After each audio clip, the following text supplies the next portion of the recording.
Hello and welcome to the Curiosity channel, where we bring you amazing stories and life lessons that inspire and make you think. Don't forget to hit the like button and subscribe to the channel so you never miss the exciting content we create just for you. Today we're sharing a fascinating story about wisdom, time, and the power of mindfulness, told by a monk who dedicated his life to understanding what truly matters.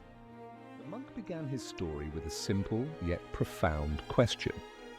If you held a glass of water, how long could you carry it before it became unbearable?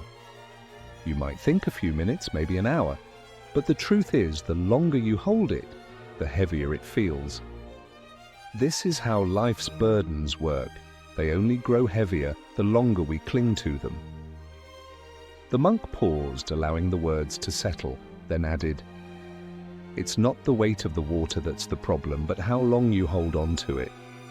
Let go, and you'll find peace." As we journey through life, it's easy to forget what really matters. We chase success, accumulate possessions, and compare ourselves to others.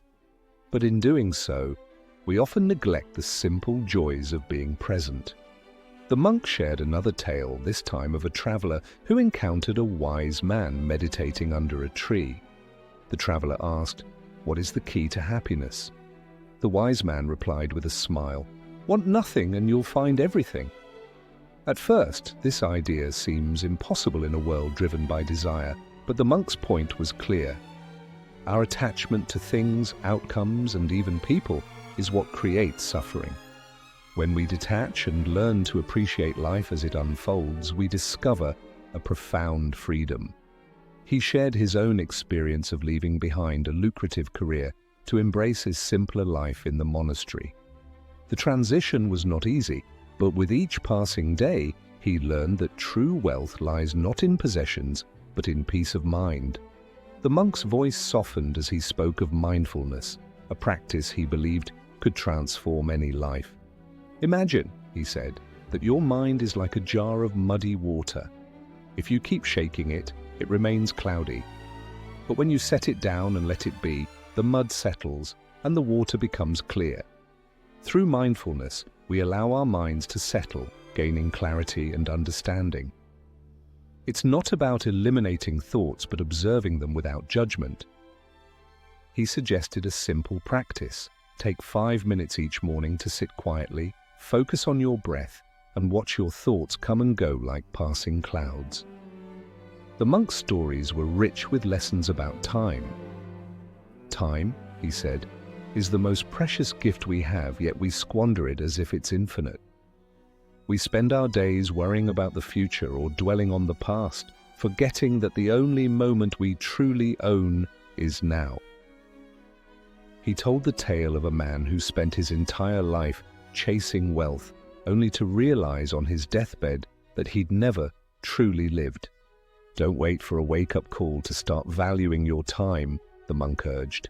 "Every breath is an opportunity to create, to love, and to grow." The monk concluded with a story that stayed with everyone who heard it. It was about a farmer whose horse ran away. His neighbors exclaimed, "What bad luck," but the farmer simply said, "Maybe." Days later, the horse returned with a herd of wild horses. The neighbors now cried, "What good fortune." Again, the farmer said, "Maybe." Then the farmer's son broke his leg while trying to tame one of the wild horses. The neighbors lamented, "What misfortune." But the farmer replied, "Maybe." Soon after, soldiers came to recruit young men for war, but the son was spared because of his injury. The monk explained that life is neither good nor bad, it simply is. Our judgments create our suffering. When we learn to accept life's ebbs and flows with grace, we unlock the door to true serenity. As the monk's words drew to a close, he left his audience with a challenge. Spend a few moments each day asking yourself, what truly matters? Reflect on the things that bring you joy, the relationships that nourish your soul, and the dreams that inspire you. Make space for these things and let the rest go.